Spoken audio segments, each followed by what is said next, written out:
रामायण में मिलावट होने के विषय में हम पहले बात कर चुके हैं, जिसमें हम वे कारण, उदाहरण और प्रमाण देख चुके हैं जो इसे मिलावटी सिद्ध करते हैं। ऐसा ही एक प्रमाण है रामायण में विरोधाभासी बातों की भरमार का होना।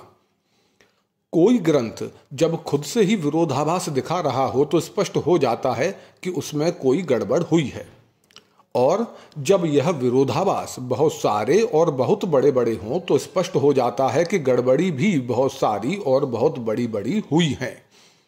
वाल्मीकि रामायण में हमें दर्जनों विरोधाभास मिलते हैं, घनघोर मिलते हैं। इनमें से कुछ की चर्चा हम पहले कर चुके हैं, कुछ की चर्चा हम आगे करने जा रहे हैं। तो रामायण में आपको जब खुलेआम एक ही जगह पर विरोधाभास देखने हों तो सबसे बेहतर है कि आप अरण्य कांड के 4थे सर्ग को पढ़ लें। तो ये जो 4th सर्ग है, इससे पिछले सर्ग में है कि राक्षस विराट राम और लक्ष्मण को उठाकर अपने साथ जंगल में ले जाने लगा है। तो जो लक्ष्मण जी हैं वो राक्षस की बाईं और राम जी उसकी दाहिनी बाह को बड़े वेग के साथ तोड़ डालते हैं।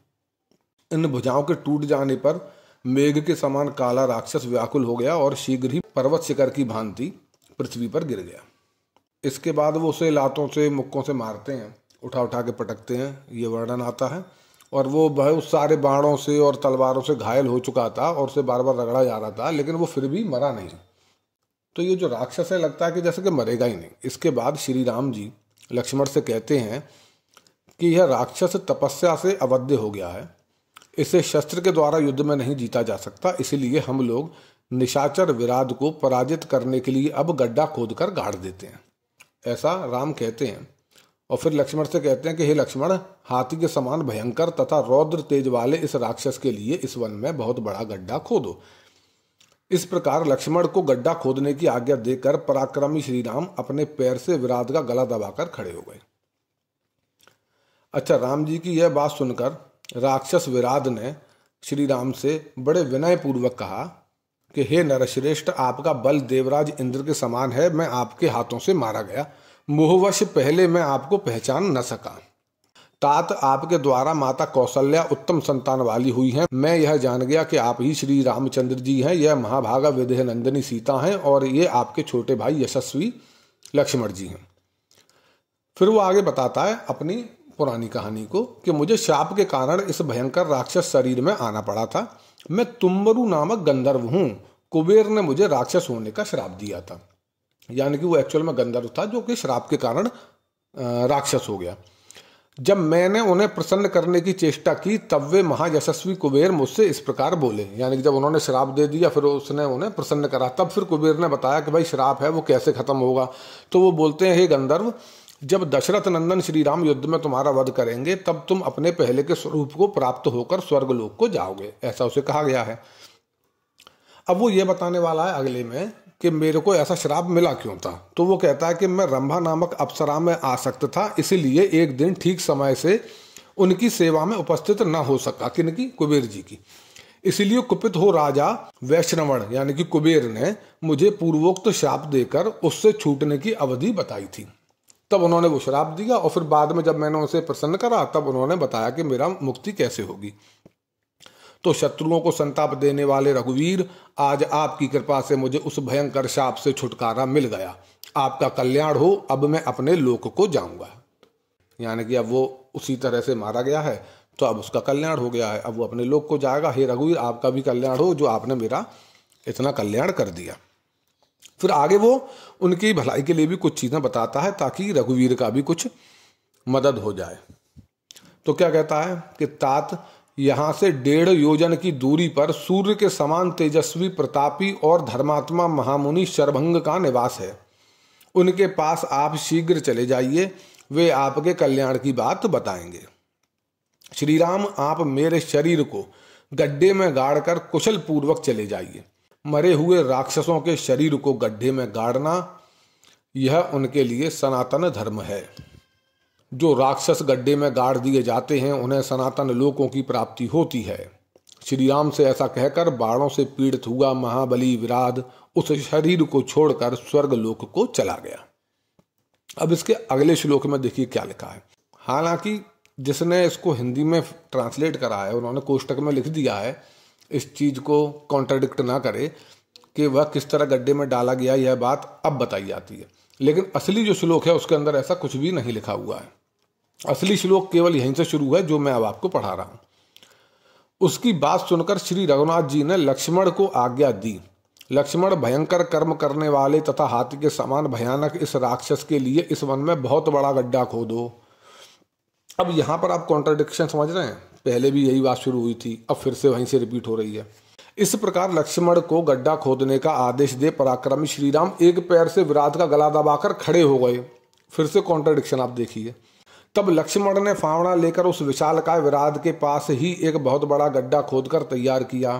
तब श्री राम ने उसके गले को छोड़ दिया और लक्ष्मण ने खूंटे जैसे कान वाले उस विराट को उठाकर उस गड्ढे में डाल दिया। उस समय वह बड़ी भयानक आवाज में जोर जोर से गर्जना कर रहा था, यानी कि जिंदा था गड्ढे में डालते समय।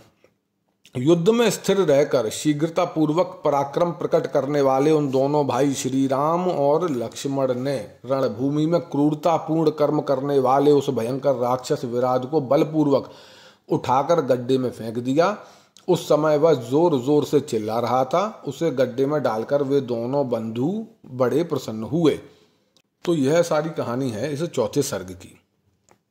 अब यहाँ पर अगर जिसको नहीं अभी समझ में आया, मैं उसे एक बार फिर से समझा देता हूँ कि इसके जो श्लोक 11 और 12 हैं उसमें श्री राम राक्षस विराट के गले पर पैर रखकर खड़े हैं और लक्ष्मण को गड्ढा खोदने की आज्ञा दे रहे हैं।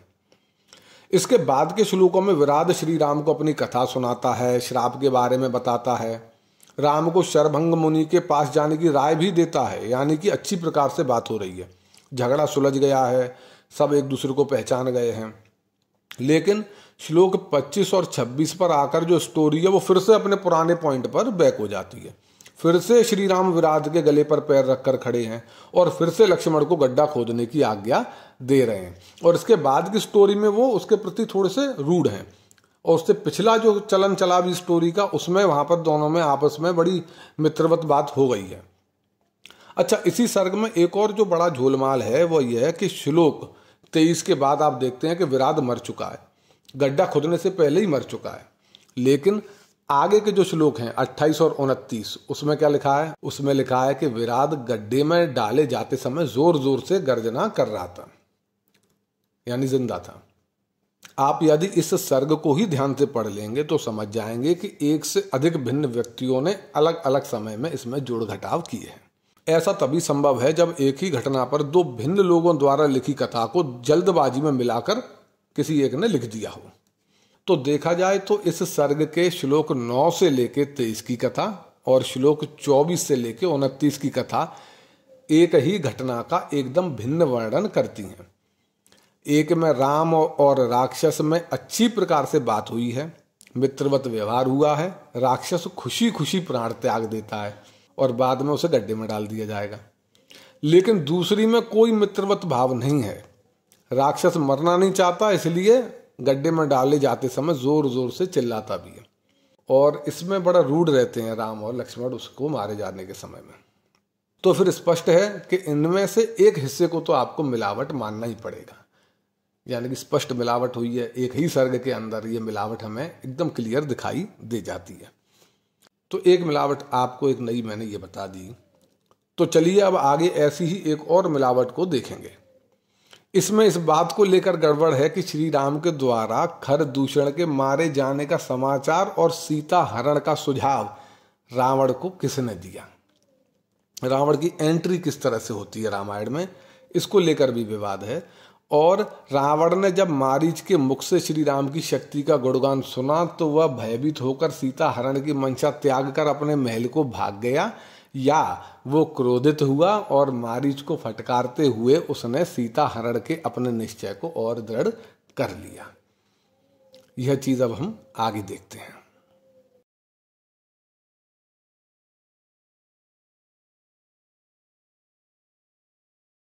वीडियो पसंद आने पर कृपया लाइक करें, शेयर करें और चैनल को सब्सक्राइब करके बेल आइकन ज़रूर दबा दें ताकि हमारे आने वाली वीडियोस की जानकारी सबसे पहले आप तक पहुंचे।